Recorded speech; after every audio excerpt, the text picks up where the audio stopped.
राजधानीनी पावसाळी पर्यटन करतोय. ही राजधानीची आतली दृश्य मी दाखवतो. खूप कम्फर्टेबल कोचेस आहे.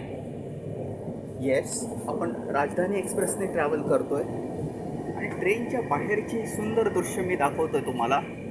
सर्वात महत्त्वाचं म्हणजे यंदा पाऊस खूप छान झाला आहे, तर ही बाहेरची दृश्य तुम्ही बघू शकता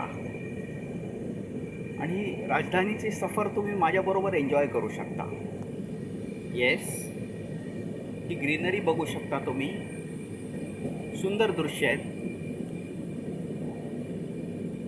मी पावसाळी पर्यटनाच्या विरुद्ध नाही, फक्त पावसाळी पर्यटन करताना कमीत कमी रिस्क घ्या, धोके कमी पत्करा. आणि हा समांतर जाणारा रस्ता सुद्धा आपल्याला दिसतोय. हा जंगल भाग आहे आणि मुख्य हा हिरवागार निसर्ग तुम्हाला पावसाळ्यात जास्त दिसतो. येस, आपण कसारा घाटाजवळ आहोत आणि हे तुम्ही निसर्गाचं वैभव पाहू शकता. निसर्गाचं वैभव हा शब्द फक्त तोंडापुरता किंवा नावापुरता वापरला जातो, पण निसर्गाचं वैभव काय असतं हे प्रॅक्टिकली मी तुम्हाला दाखवतोय. नुसते शब्द नाहीत, नुसते शब्द हे कृत्रिम असतात.